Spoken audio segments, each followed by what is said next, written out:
أعوذ بالله السميع العليم من الشيطان الرجيم. بسم الله الرحمن الرحيم. الحمد لله رب العالمين، نحمده ونستعينه ونستغفره ونستهديه، ونعوذ بالله من شرور أنفسنا ومن سيئات أعمالنا. من يهده الله فلا مضل له ومن يضلل فلا هادي له. أشهد أن لا إله إلا الله وحده لا شريك له، وأشهد أن محمدا عبده ورسوله، صلوات الله وسلامه عليه وعلى آله وأصحابه ومن تبعهم بإحسان إلى يوم الدين. سبحانك اللهم لا علم لنا إلا ما علمتنا إنك أنت العليم الحكيم. رب اشرح لي صدري ويسر لي أمري واحلل عقدة من لساني يفقهوا قولي. اللهم ارزقنا الإخلاص والتوفيق والسداد في القول والعمل. السلام عليكم ورحمة الله تعالى وبركاته. Alhamdulillah, insha Allah yau 27 ga watan ɗaya kenan shekara ta 2026 ta miladiya, wacce kuma ko da yake abin da ya kamata ma na fara faɗa kenan, wato 8 ga watan Sha'ban na shekara ta 1447 bayan hijira Annabi sallallahu alaihi wasallama daga Makka zuwa Madina. Insha Allah za mu ci gaba da karanta wannan littafi na Minhajul Muslim na Sheikh Abubakar ibn Jabir Al-Jazairi rahmatullahi ta'ala alaihi. Muna cikin babi wanda yake mana bayani game da adab. Mai da na sha bayani, wato adab shine kawo kyautatawa a cikin ayyuka na ibada. Wannan babu kuma muna yin bayani ne akan wato adabu safar, ladabi idan mutum zai tafiya addinin musulunci. Malam ya ɗauko bayanai da yawa ya kawo mana hukunce-hukunce na su kansu tafiya ɗin, da kuma adab, wato ladabubbuka waɗanda suka kunshi wato yanayi na tafiya. Ya kawo mana tun daga na ɗaya, mun karanta tun daga na ɗaya zuwa na 6, zuwa na 4 ko? Zuwa na 4. Na 4 na ƙarshe shine inda malam yake cewa lalle yana daga cikin ladabi shi matafi yayi tafiya a cikin jama'a, wato kada ya tafiya shi kadai, kamar da Annabi sallallahu alaihi wasallam yake cewa wato matafi shi kadai shedani ne, mutum biyu kuma shedanu ne, su biyun, amma matafiya su 3 su ne matafiya. Wannan hadisi ne mai kyau wanda yasa malamai suke kawo ladabi na cewa lalle idan mutum ya tafiya kada ya dinga tafiya shi kadai, saboda tafiya yanayi ne na wahala, akwai wahala, sannan kuma akwai bakuntaka da kuma tunkara abubuwan da ya danganci hatsari da sauransu. To idan mutum shi kadai ne zai sha wahalar yadda zai gudanar da abubuwa ko wata matsala idan ta same shi, amma akalla idan mutum 3 ne, kamar yadda muka yi bayani, insha Allah wato za a samu saukin haka. Da yadda za mu tashi yau shine na 5. Malam ke cewa an yu'ammira rakabu al-musafiruna ahadan minhum يتولى قيادتهم بمشورتهم لقول الرسول صلى الله عليه وسلم إذا خرج 3 في سفر فليتأمروا أحدهم. manzo Allah sallallahu ko kuma falyu'ammiru ahadahum. Malike ce annabi ya wato shine lalle matafiya ta sanya guda ɗaya daga cikin su ya zama to shugaba ne, ma'ana su shugabantar da wani daga cikin abokan tafiyarsu, wanda kuma za su yi hakan ne a sakamakon shawarwarinsu, su zauna su ga cewa wane ne mafi cancanta. Idan so samu ne a ce su fahimci su ɗauki wanda wato ya fi sani, yake da ilimi na yanayi na tafiya, sannan kuma yake da ilimi a addini game da duk wata matsala da take iya bijirowa wajen tafiya, musamman ma kuma ya zamanto wayayye. To wannan zai iya fuskantar matsaloli da za su iya tunkaro su. Don haka ana so sanya lalle mutum guda ɗaya zama to shugaba, domin idan ba sanya shugaba ba, matsalar da take faruwa shine idan wani al'amari ya zo musu sai a rasa wane ne yake da bakin magana a cikinsu, ko kuma nawa za a je. Misali a ce samu matsala akan hanya ko da jami'an tsaro, sai a rasa wane ne zai zama shugaba wanda zai bayanin abin da ya faru, ko kuma wanda zai zartar da hukunci kan abin da za su tsaya kansa na ka'ida. to duk ana samun irin wannan matsalar. Ko kuma misali a ce wani abu ne wanda ya shafi Allah kiya a ce ya shafi hatsari, yaya za a yi da shi wannan mutum? Asibitin nan za a kai shi ko kuma gidansa, da sauran dai abubuwa dai da yawa waɗanda suke iya tasowa. To wannan ya sa lalle ana so a samu shugaba, kuma hatta hanyoyi suna iya rarrabuwa, a ce abu can ko abu nan. To idan babu shugabanci a tsakani tana iya yiwuwa sai a samu jayayya, amma daga shugaba yanke hukunci kan abin da yake kallon mafi rinjaye ko kuma mafi cancanta, sai ya ce abu guri kaza, to shikenan babu musu, sai ya fatan alkhairi a ciki. To shi yasa lalle ana so a samu shugaba, kuma ba shekaru za a duba ba, kamar yadda na faɗa, a samu hankali da tunani da kuma ilimi a wajen wanda za a zartar da shi ya zama to shugaba din, kuma cikin ilimin ya zama ya haɗe hadda ilimi na sanin kan hanyar ko kuma inda za a je, da kuma sanin irin gwagwarmayar da ake fuskanta a cikin ita tafiyar. Tafiya ce ta kasuwanci, ko tafiya ce ta zumunta, ko tafiya ce kamar misalin ada irin ta yaƙi. To ana so a samu wanda yake kwararre akan irin wannan nau'in tafiya. Dalili ma ne yake cewa li qauli rasuli alaihi salatu wassalam, domin faɗin annabi sallallahu alaihi wasallam da yake cewa idza kharaja thalathatu fi safarin, idan mutane uku suka fita zuwa wata tafiya da za su yi, fal yu'ammiru ahadahum, lalle su shugabantar da ɗaya daga cikin su. Haka manzo Allah sallallahu alaihi wasallam ya ce.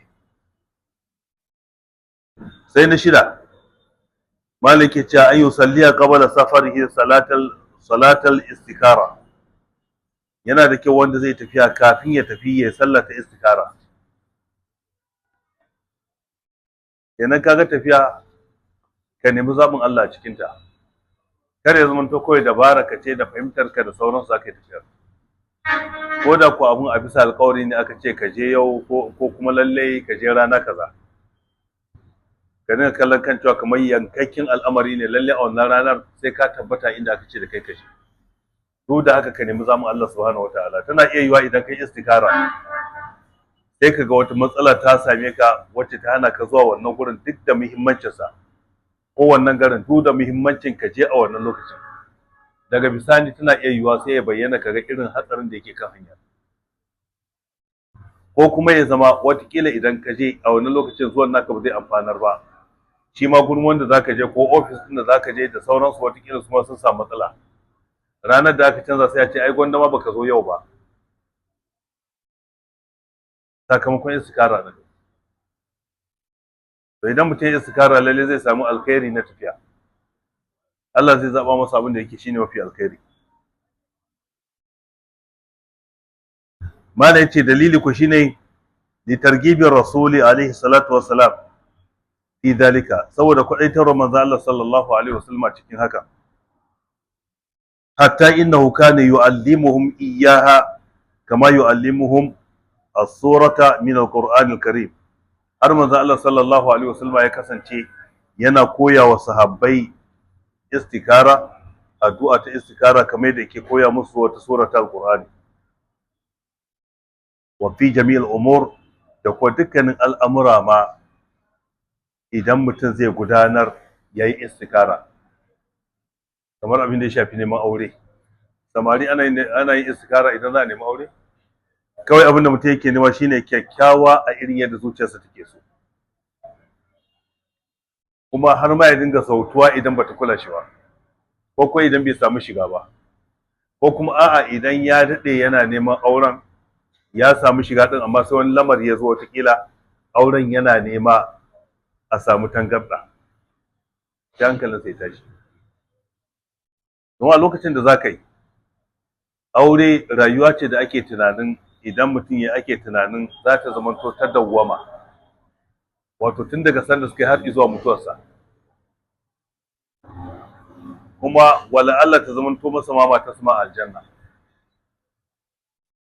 To amma da yawa ba ma mai da muhimmanci akan yadda zamu nemi zaɓin Allah, su mata ba sa mai da muhimmanci akan yadda za su nemi zaɓi na ubangiji subhanahu wataala cikin mazan da za su aura, kamar yadda su kuma mazan ba sa neman zaɓi na ubangiji. Kawai ita mace in dai wanda take kallon yayi mata musamman ma tsari na halitta ko kuma a'a mai wadata ne, yana da shi, yana aiki, yana waye da sauransu, to shikenan, ko kuma shi dan wane ne.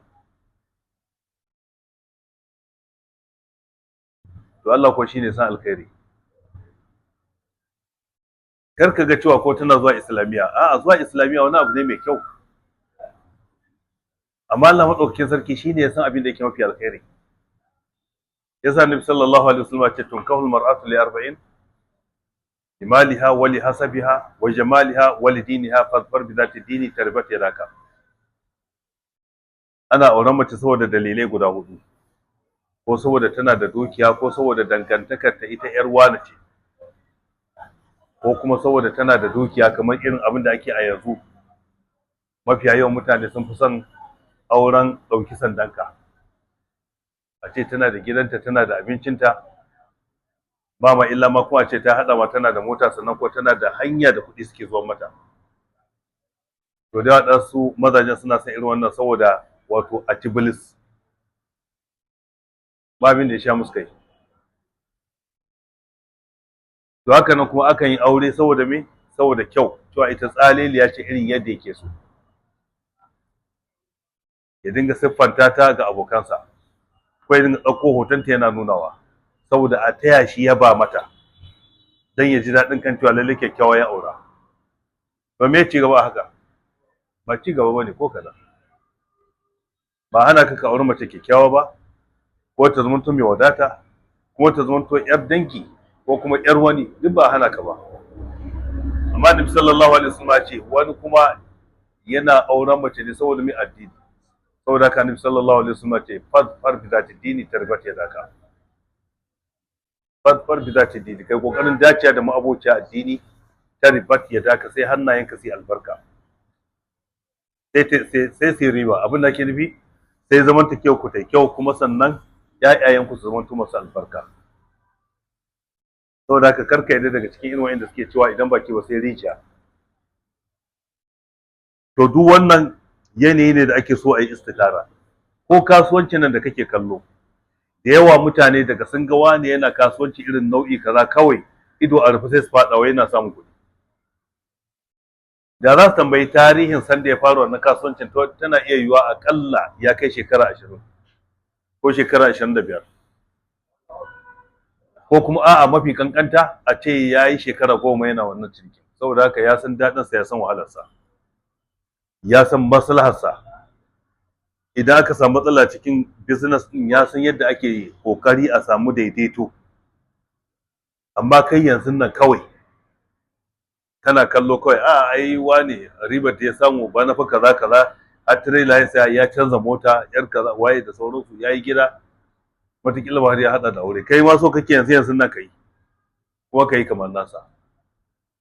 Akwai kuskure a cikin wannan.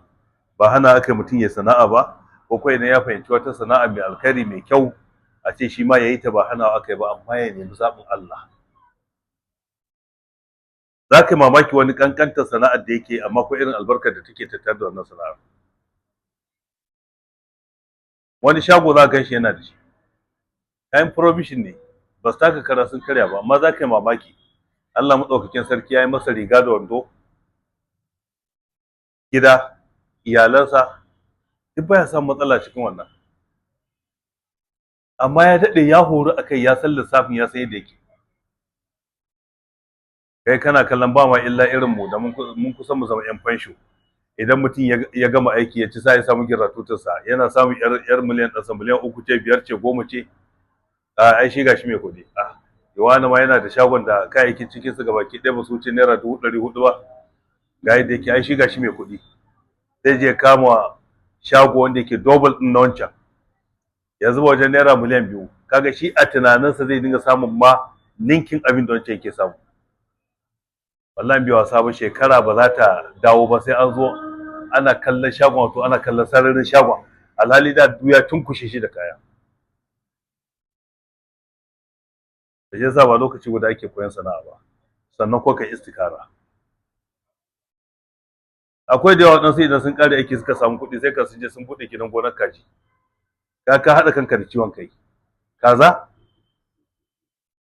ai sai dai wanda bai shiga ciwon sai dai wanda bai shiga harkar ta ba in kaga wanda zai jure mata to wanda ya daɗe ne ya santa sosai amma Allah in kana neman abin da zai ja maka hawan jini ka shiga harkar kaza kai tsaye kuma ka je ka zuba kuɗinka a ciki gabaki ɗaya ka saka ka gani wani lokacin cin sai sun zo dab da sanda za a ɗebe su fita za ka yi baka wuce awa 3 ba in ka je kana sai ka tada 10 sun mutu wallahi da za ka fita ka tafi neman mai saya tana iya yiwuwa ka za ka sake ganin waɗansu sun mutu kuma ka nemi mai sayan ka rasa to shi yasa wannan take ce ana so a nuna mana kan cewa lalle istikara tana da matukar muhimmanci yasa annabi sallallahu alaihi wasallam yake koya wa sahabbai istikara kamar yadda yake koya musu suratul qur'ani amma da yawan ma'ana mun haddace ta mala ya kawo ne ya nuna mana muhimmancin ayita amma bai kawo mana hadisin ba yadda ake yin ta shine mutum zai sallah raka'a biyu idan ya raka'a biyu wasu daga cikin malamai kamar Ibn Baz idan ban manta ba cikin fatawa dinsa a cikin fatawarsa yake cewa kana iya cikin sallah idan bayan ka kare tahiyya sai ka karanta ta sannan kuma kana iya yi a wajen sallah bayan ka gama sallah sai ka yi ta sannan wasu daga cikin malamai suna ƙara makala mata waɗansu abubuwa da suke taimakawa wajen amsa addu'a kamar kafin ka yi ta kana iya fara da salatin annabi sallallahu alaihi wasallama sannan ka yi ta ko da waɗansu kalmomi na jinjina ga Allah duk da ke abin da yake cikin ta ma haka ne sannan bayan ka ƙare da salatin annabi sallallahu alaihi wasallama saboda haka tana na cikin hisnul muslim Allahumma inni astaghfiruka bi ilmik wa astaqdiruka bi qudratika wa as'aluka min fadlika al-azim fa innaka taqdiru wa la aqdir wa ta'lamu wa la a'lamu wa anta allamul ghuyub Allahumma in kunta ta'lamu anna hadha al-amra ana zaka fade shi khairul li fi dini wa ma'ashi wa aqibati amri aw tarwayr wa ajilihi faqadurhu li wa yassirhu li thumma barik li fihi wa in kunta ta'lamu anna hadha al-amra شر لي في ديني ومعاشي وعاقبة أمري أو تروار وآجله فاصرفني عنه واصرف عني وقدر لي الخير حيث كان ثم ردني به abinda mutum zai bada kenan ita kenan istikara ko daga farkon ta idan ka lura abin da yake tattare da ita ya ishe ka kai da kan cewa wato lalle wannan mika wuya ne ga baki ɗaya zuwa ga Allah subhanahu wataala cikin abin da ka sa a gaba kamar kace Allahumma ya ubangiji inni astaghfiruka ina neman zabinka bi ilmika da ilmin da kake da shi wa astaqdiruka ina neman ikonka da isarka bi qudratik ka gani da ikon da kake da shi haka ne ko wa as'aluka min fadlikal azim Allahumma inni astaghfiruka bi ilmika wa astaqdiruka bi qudratika wa as'aluka min fadlikal azim ina roƙonka daga falalaka mai girma ka gani sai mu ce me wanta alamul ghaib ne wa as'aluka min fadlikal azim fa innaka taqdiru wa la aqdir wa ta'lam wa la a'lam Allah kai kana da iko ni ba da iko kuma Allah kai ne ka sani ni ba sani ba wanta alamul ghaib Allah kai ne masanin gaibi Allahumma in kunta ta'lamu anna hadha al-amra ya Allah idan ka san cewa wannan al'amarin sai ka ambace shi misali kace Allahumma in kunta ta'lamu anna zawaja wanci na ba mu sata amsa Allah in ka san cewa auren wance a gare ni khairul li fi dini wa ma'ashi zai zama to alkhairi ne a gare ni a cikin addini na da rayuwata da ƙarshen akibata ƙarshen al'amari na saboda haka faqadur li ya ubangiji ka yassar ka wa yassarli wato ya ubangiji ka bani ikon yi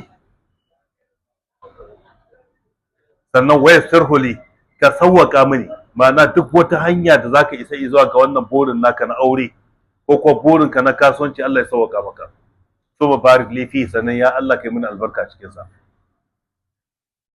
sannan ɗayan ɓangaren kuma wa in kunta ta'lamu anna hadha al-amra sharru li fi dini wa ma'ashi wa aqibati amri, idan ka san cewa wannan al'amarin zai zama to sharri ne a gare ni, a addini na da rayuwata da ƙarshen al'amari na, to sai ka ce me a wata ruwayar aka ce wa ajilihi wa ajilihi, wato zuwansa a gaggauce da zuwansa a jinkirce. Saboda haka fasrifni anhu, ya Allah ka kautar da wannan al'amarin da gare ni, wasrifu anni, ka kautar da ni daga gare shi, wasrifu anni, sannan wannan al'amarin ka kautar da shi daga gare ni, kuma al'amarin shi ma ka kautar da shi daga gare ni. Saboda ka yi hannun riga kenan. Wa qadur li alkhaira haythu kana, ka kudurta mini alkhairi duk inda yake. Kuma raddini bihi, sannan ka amince mini, ka gamsar da ni, ma'ana ka yadda wannan alkhairi ya tabbata gare ni.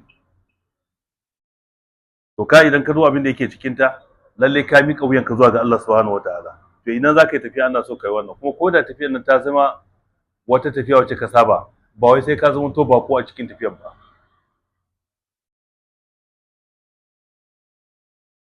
Na bakwai shine an yaqula inda mugadaratihi almanzil, a lokacin da zai bar gida yace bismillah, yace bismillah, tawakkaltu ala Allah, wala hawla wala quwwata illa billah. Wannan kowa ya iya ko? Idan mutum ya zo kofar da zai fita sai ce bismillah, tawakkaltu ala Allah, wala hawla wala quwwata illa billah, sai ya sa wace kafa, hagun ko dama? Amma sanda zaka shiga gida ma fi dama ka sa, zaka fita ba zaka sa hagun ba? Ba bambanci? A dai duba dai da kyau. To, masha Allah, shi gida da shigarsa da fita daga gida dukkanin su dama ce. Ban ɗaki yanzu za a shiga hagun, in za a fito dama. Masallacin za a shiga dama, in za a fito hagun. Masallaci ba?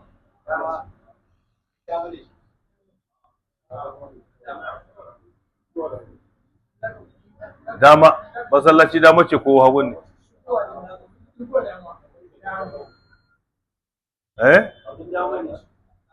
To ko ba ku aiki za a yi akai?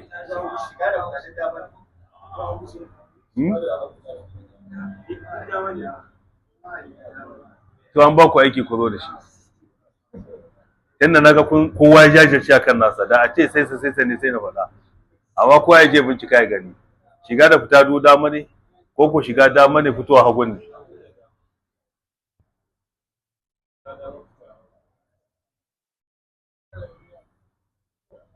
Na'am? Rayuwar duniya ita ba ta da daɗi?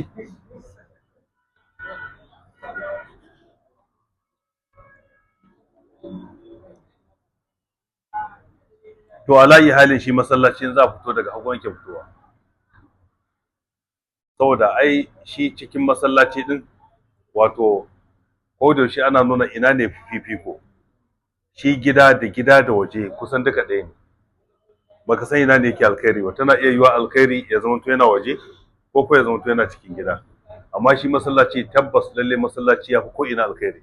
Hadisi Annabi sallallahu alaihi wasallam ya tabbatar da haka a doron ƙasa. Babu wani guri wanda yake mafi alkhairi fiye da masallaci. Yasa ma kaga shi idan zaka shiga ai kaga addu'ar da kake. Allahumma iftah li abwaba rahmatik, bayan kai salati ga Annabi sallallahu alaihi wasallam, kaga rahama. Sannan zaka fito kuma Allahumma iftah li abwaba fadlik, falala kake nema.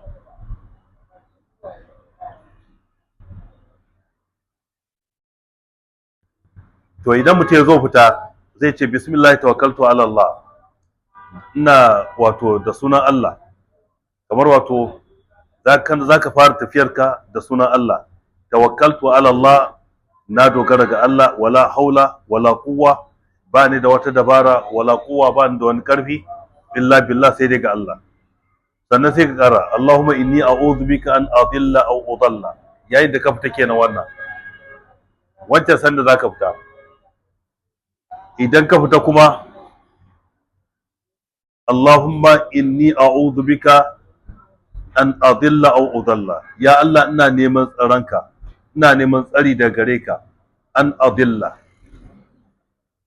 kada na bata, ina neman ka tsare ni ya Allah kada na bata, aw udalla ko kuma batar da ni, aw azilla ko na zame na bar turba madaidaiciya, aw uzalla ko kuma a batar da ni, an gane ko azamar da ni, aw ajhala ko kuma da wani aiki na wawanci na wauta, aw yujhala alayya ko kuma ayi mini.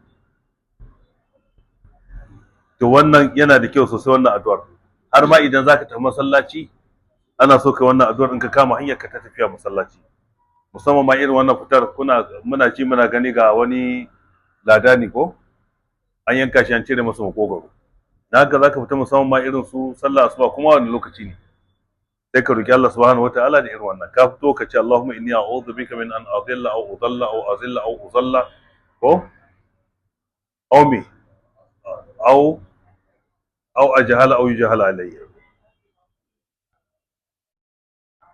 Fa idza rakiba, idan mutum ya hau abin hawa, qal sai ya ce bismillah wa billahi wallahu akbar, sai ce bismillah ina farawa da Allah, da sunan Allah shine bismillah, wa billahi ina dai fara da sunan Allah, wallahu akbar Allah shine mafi girma, tawakkaltu ala Allah na dogara ga Allah, wala hawla wala quwwata illa billah, babu wata dabara, babu wani karfi sai dai ga Allah, al-ali Allah madaukaki, al-azim anan mala ya kawo wannan al-ali al-azim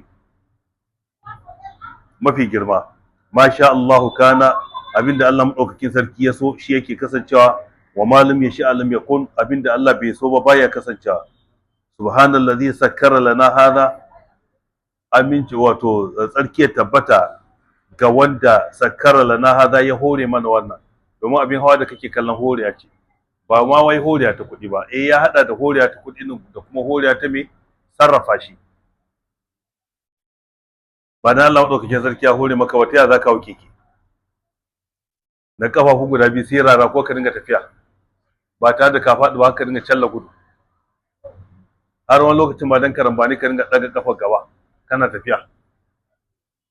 Akwai masu wannan ko ka hau kan mashin ka zage iya gudunka, wanda daga nan sai tafi Abuja, wani Lagos akan mashin. To horiya ce ta Allah, wani ban da horiya ta Allah ta za ka tunkari doki ka ce za ka haushi, ka sarrafa shi ka haushi, ko jaki wallahi ba zai hau ba. Domin jaki da kake kallon sa karfi ne da shi da juriya, ana kallon sa kamar dolar dabba, amma zai wahala kamar ka samu juriyar jaki.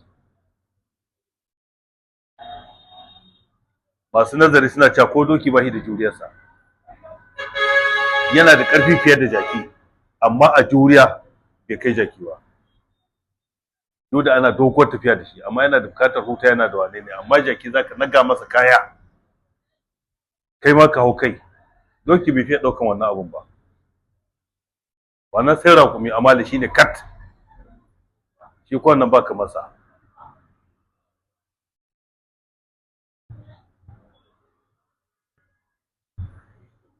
To sai mutum ya faɗi wannan addu'ar, ma sha Allah kana wa ma lam yasha lam yakun, subhanallazi sakkara lana hada, sarki ya tabbata ga wanda ya hore mana wannan, wa ma kunna lahu muqrinin, alhali da can asali ba mu kasance masu iya jujjuya shi ba, an gane ko, wato masu iya sarrafa shi ba, shine wa ma kunna lahu muqrinin, wa inna ila rabbina lamunqalibun, kuma lalle mu masu komawa ne zuwa ga ubangiji subhanahu wataala. Kaga wannan kana tabbatar da Allah subhanahu wataala kan cewa ko ba dade ko ba jima zaka koma zuwa gare shi.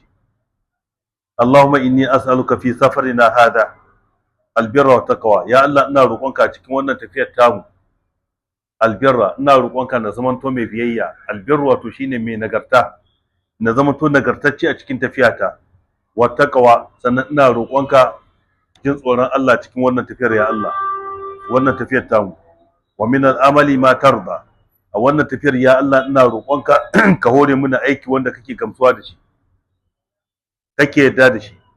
Allahumma ya ubangiji hawwin alaina safarana hada, ka sawwaka mana wannan tafiyar tamu.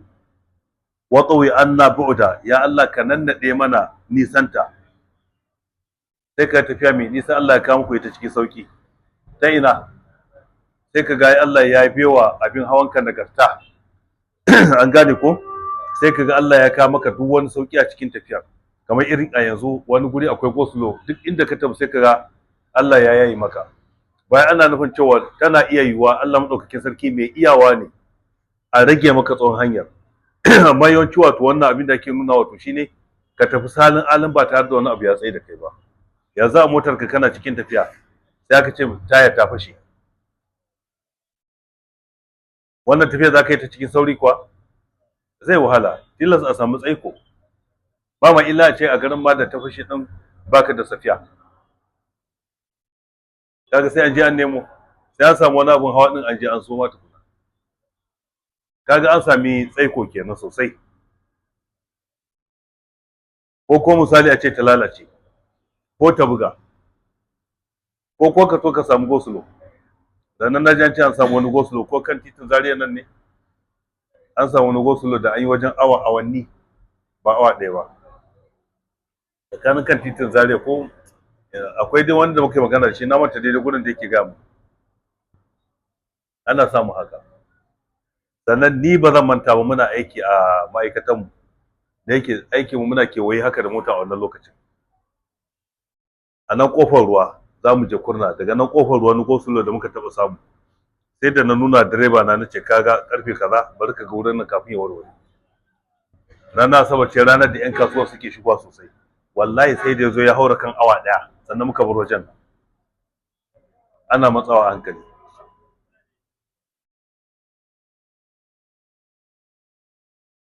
Kaga yanzu mutumin da yake mutumin da yake a Na'ibawa ya samu hanya mai kyau a ce babu tsayawa ya kama hanya yayi awa guda, na san ya ci karfin Zaria in dai babu inda zai tsaya. Zai kai rabi ko fiye da rabi a tafiyarsa, amma ka tsaya guri guda. So da haka to ana so mutum ya dinga roƙon Allah subhanahu wataala, sai kaga Allah ya taimake shi, wato Allah ya sauwaka masa hanya. Wani lokaci na to nan ina da huɗuba, ban farga wani lokaci ya riga ya kure ko ne nake da huɗuba ina wajen aiki na to nan wajen su Kano capital din nan duk saboda iyayen yara sun zo ɗiban 'ya'ya ana samun gosulo. Gashi ko nace zan bi ta can shi kuma ina samun gosulo na su Danja. Wallahi ba zan manta ba, nace kai ubangiji dai Allah ka bani saukin hanyar nan, saboda bana so a ce na jinkirtar da mutane da yawa, saboda bai wuce sauran minti 10 ba na duba da gani. Sannan na zo na alwala na taso na taho a mota. Da na shiga sai na tana da addu'ar nan na ita. Wallahi ina rantsuwa da wallahi tunda na taho babu wani abu da tsaye da ni. A wannan ranar na ga wannan, ina jin ma sai da har na ga wani abun nan. Tunda na taho wata Danja wani wane ne su kansu mutanen su san da na zo inda ake daddiban ɗalibai din, kawai sai na ga an riga an gyara gurin sarari, tafiya kawai nake. Ina zuwa sai na ga na zo an masallacin jigire ban wuce 1 da minti 5 ba wallahi.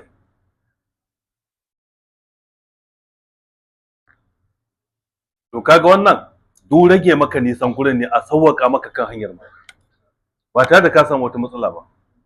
Amma hanya ana iya tsawaita maka ita ko ka samu jami'an tsaro kan ɗan abin da bai kai ya kawo su rike ka. Wani lokacin ma suna takama su a tsaye suke a wajen su aje ka inuwa, sai an kai an kawo sannan sake ka. Duk ba sa yin wannan, suna yi. To ana so mutum ya yi kokari duk abin da Annabi sallallahu alaihi wasallam ya zo da shi ya dinga yi, kuma akwai alkhairi a ciki, saboda Annabi sallallahu alaihi wasallam la yantiqu anil hawa. Ga abin da mutum yake cewa kenan, yake cewa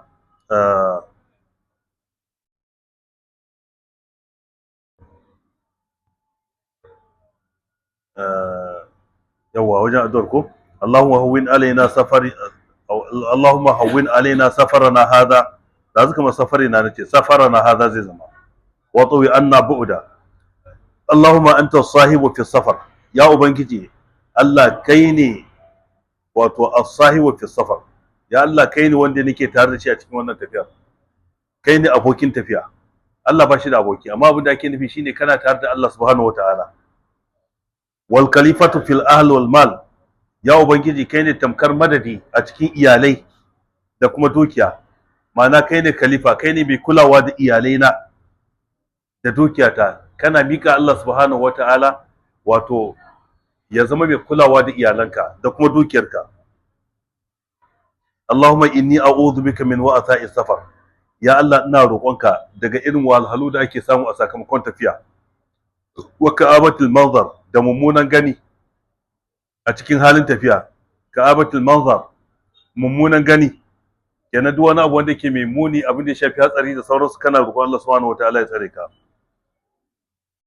Wa kaibatul munqalab, ina roƙonka ya ubangiji ka tsare ni daga kaibatul munqalab, shi ma dai da wato dawowa wacce take dauke da asara. Kai ba daga kawa ba, tabewa, tababbiyar dawowa mara asara wacce take kushe kai da asara. Wasu ilmanzar, da dai mummunan gani din fil mali, a cikin dukiya a lokacin da mutum ya dawo kenan ko, wal ahli, da kuma iyalai, wal walad, da kuma yaya. Ana roƙon Allah subhanahu wataala ya kare maka duk waɗannan abubuwa naka wanda ka mallaka. To kuma ka mika gurin wanda ka mika wa Allah subhanahu wataala, wato wanda kuma shine da mu isa shi akan wannan. Wannan yana daga cikin ladabi da ake so matafiya su dinga yi. Duk wannan ana so lokacin da ka hawo mota za ka yi kafin ka tafi. Kana zaune sai dai har idan ka fara tafiya ne sannan ka tuna to walafi wani sai ka ci gaba da yi. Ba kana zaune ka zo Allahu akbar. Mala ya kawo ita wannan addu'ar. Mun ji irin ta. Bismillahi wa billahi wallahu akbar. To akwai kuma wacce take in kawo kawai zaka ce Allahu akbar, Allahu akbar, Allahu akbar so uku. Sannan sai ka ce alhamdulillahi alladhi sakkara lana hadha wa ma kunna lahu muqrinin wa inna ila rabbina lamunqalibun. Sannan sai ka karanta wannan addu'a, ita ma ta wadatar. Na takwas dole ke lokaci ya toko. Na takwas shine an yakarju yawmal khamis. Yana daga cikin adab na tafiya, idan dai har tafiyar kai ne kake da tsara ta, ba tsaro maka ita kai kace ka je rana kaza ba. To in dai har mutum shine zai zabi rana ke da zabi, to ya zabi ranar alhamis. Kuma ranar alhamis din ya fita me awwalan nahar, farkon yini, ma'ana da safe.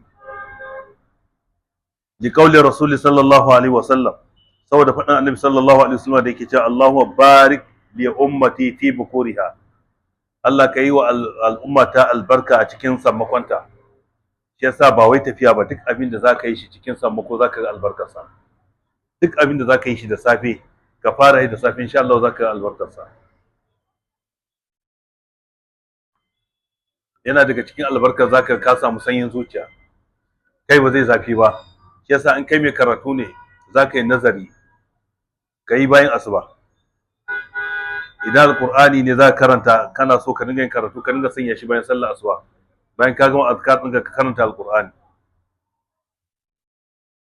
Haka idan hadda ce da kai kokari ka dinga bibiyar ta bayan sallar asuba. Haka idan karatu ne na boko, za ka yi muddin kana da lokaci, ba ko aji za ku shiga ba, ka dinga duba shi lokacin bayan sallar asuba.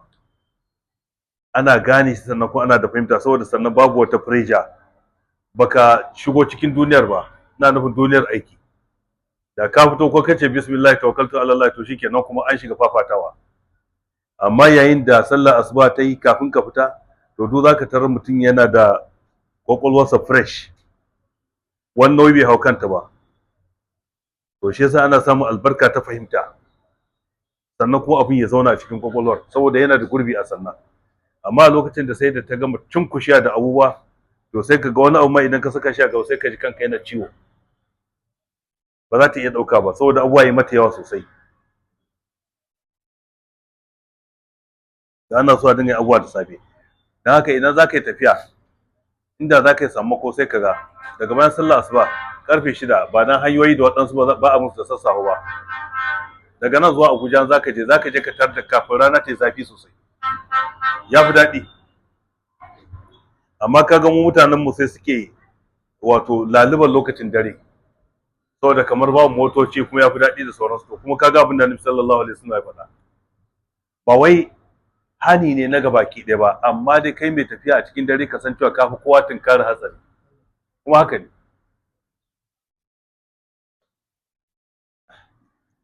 Shi yasa har annabi sallallahu alaihi wasallam ya ambaci, ko kuma za mu zo kansa, ina jin ban karanta hadisin ba,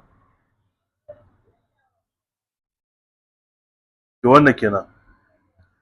malaki ce wali ma jaa anhu annahu kana yakhruju ila safarihi yawm al-khamis, ko saboda hadisin da yazo daga annabi sallallahu alaihi wasallam cewa shi manzo Allah sallallahu alaihi wasallam ya kasance yana fita ranar alhamis. na tara shine an yukabbira ala kulli sharafin, yayi kabbara kan duk wani guri wanda yake mai tudu ne, shine malai yace makanin ali, da kauli abi hurairata, domin faɗin abu huraira Allah ya ƙara masa ya dake cewa inna rajulan qala ya rasulullah, wani mutum yace ya manzon Allah, inni uridu an usafir, ni ina so na yi tafiya, fa ausini, saboda haka kai mun wasiya. Qal, sai manzon Allah sallallahu alaihi wasallam ya ce alayka bi taqwallah, ka ji tsoron Allah, na hore ka da ka zama mai jin tsoron Allah, wa takbiri ala kulli sharaf, sannan ka zamanto mai yin kabbara akan dukkan wani guri wanda yake madaukaki, duk wani tudu, ko da wannan gadar da gwamnati suke ne, idan ka zo lokacin da zaka hau sai ka dinga Allahu akbar Allahu akbar Allahu akbar, in ka zo sauka sai ka dinga subhanallah subhanallah. Wasu malamai suka ce kamar ayyanawa ne, lokacin da kake yin sama to kana ce Allahu akbar, Allah shine mafi sama, ma'ana Allah shine mafi girma. Lokacin da kake yin kasa, kai kasa kake yi, to subhanallah, sarki ya tabbata ga Allah madaukakin sarki, saboda haka darajar Allah da girmarsa da kimarsa ba ta zubi a kasa. Na fata an gane, wannan shine abin da ake faɗa. Zaka hawa gauran dutse, kana hawa ko da kafarka ne sai ka dinga ce Allahu akbar. Kai da yawa daga cikin malamai suka ce ko kan biyan nan ka zaka hawo, sannan kake hawa matattakala ko yawa yaranka, kana hawa kana Allahu akbar Allahu akbar Allahu akbar, ko ka faɗa ɗan daidai gwargwadon misali, ko ka dinga faɗa har zuwa ƙarshe, biya halatta. Lokacin da kake saukowa kake gangarwa da kan biyan ne sai ka dinga subhanallah subhanallah subhanallah. Na'am? Ba adadi.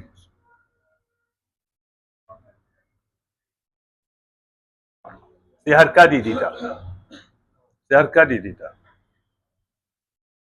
To haka kowane tudu ne, ko akan titi ne kana tafiya, wani gurin yayi ƙasa, wani gurin yayi sama. Sanda kake hawa sama ka dinga Allahu akbar. Sanda aka gangaro, lokacin da mai trailer yake kwalewa, haka ne ko? Sannan suke kwalewa su fitar da trailer free da gangaro, to a wannan lokacin sai ka ta subhanallah subhanallah subhanallah subhanallah. Wannan yana daga cikin ladabi na tafiya. An faɗa haka ne saboda a cikin halin tafiya ne zaka je ka tar da kowane irin yanayi a hanya, tudu da kuma kai ƙasa. Amma nan ka ba dan gadoci da ake ba a yanzu, babu wani tudu, duk yawanci inda zaka tafi babu na ci wani sama da ƙasa.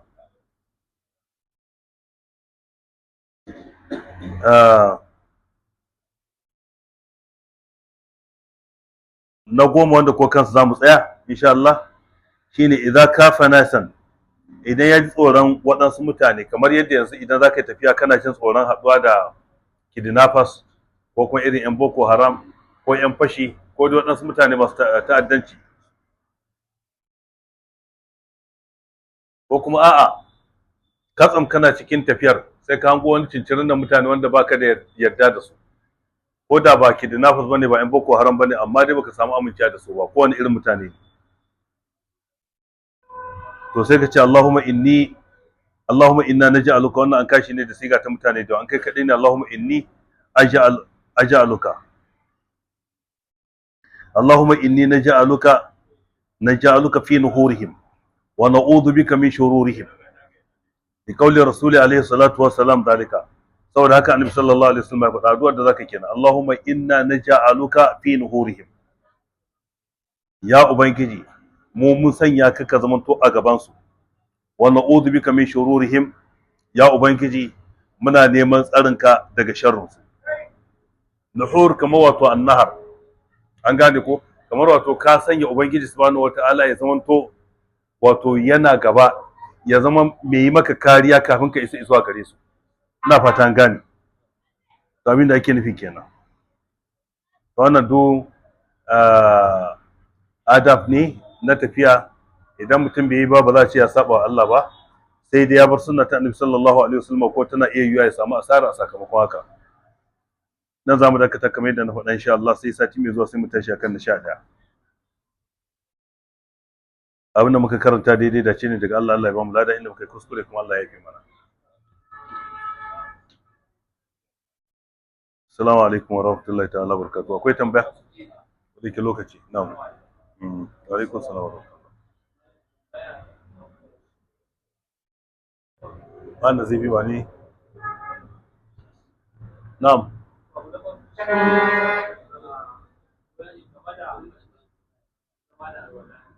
Na'am.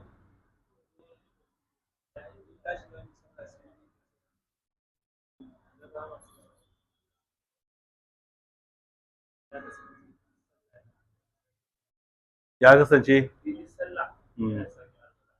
manzo Allah sallallahu alaihi wasallam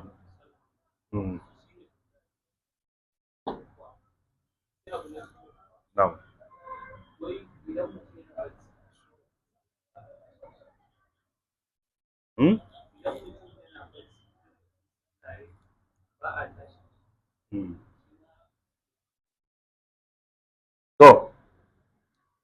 To manzo Allah sallallahu alaihi wasallam yana canza alwala to sallah. Wannan a yanzu ba ni da magana kakkarfa akan ta cewa kowace sallah sai ya canza alwala, amma dai na san canza alwala, sake alwala ko da alwalarka bata karye ba, yana daga cikin mustahabi, yana daga cikin ɗabi'arsa. Amma cewar kowace sai yayi, wannan ba ni da abin da akai, amma yana daga cikin ɗabi'a ta Annabi sallallahu alaihi wasallam. Tana iya yiwa wata bai canza din ba, amma a ce gabaki daya duk sallah sai dai saki mata alwala, wannan lam akifa la zalika, sai an bincika, ka gane ko? Amma dai mustahabi ne na Annabi sallallahu alaihi wasallam saki alwala ko da kana da ita, kuma yana ɗaya daga cikin abin da salafu salih suke yi, saboda abin da yake kunshe da alwala na cewa duk gabar da ka wanke, ka gani ruwa na ƙarshe da ya zube, in kai alwala kai ka gama, ruwa na ƙarshe da ya zube ya tafi da zunubanka, musamman ƙananan zunubai ga baki ɗaya, to wannan yana sa su wato sukan samu kwaɗayi na sake alwala. Sannan kuma kaga wanda yake zamantowa da alwala zaka tarar ko shedan ma yana nisantar sa, kasancewar mutum da mai tsafta da sauransu, to ana son sakewa kwarai da gaske. Sannan ko zancen cewa ba a tayi da mutum idan yana bacci, idan lokacin sallah zai wuce ya halatta a tashe shi. Na ji malamin da ya bada fitar haka, na ji yana fitar haka, tana iya yiwa ya zama wani zil ne ya sa shi ya faɗa haka, domin abin da zai tabbatar da cewa ya halatta a tashi mutum, Annabi sallallahu alaihi wasallama yayi addu'a kyakkyawa ga wanda ya tashi qiyamul layli, ko ya tashi iyalansa har ma idan ba su tashi ba ya watsa musu ba, ko kuma matar da ta tashi yin qiyamul layli ta tashi mijinta har ma idan bai tashi ba ta watsa masa ba. Wannan yana nuna muhimmancin a tashi a qiyamul layli na ko sallar ta farilla. Saboda haka abin da na sani shine sallar farilla, idan mutum ya kwanta bacci bai tashi ba, bai samu wani ya tashe shi ba, to shi san da ya tashi wannan lokacin shine lokacin sallarsa. Allah ba zai kama shi akan cewa ya bar lokacin sallah ba, muddin ba ɗabi'arsa ce ta koyaushe ba, shine abin da na sani. Yawwa, amma idan sallah ce ta farilla, kaga mutum yana bacci, kana da damar da zaka tashe shi, ni a gurin wato yana halatta, saboda wancan hadisin da aka ce a tashi mutum ma akan qiyamul layli ballan tana ko farilla, to da kaga za a tashe shi a ce da shi lokacin sallah yayi.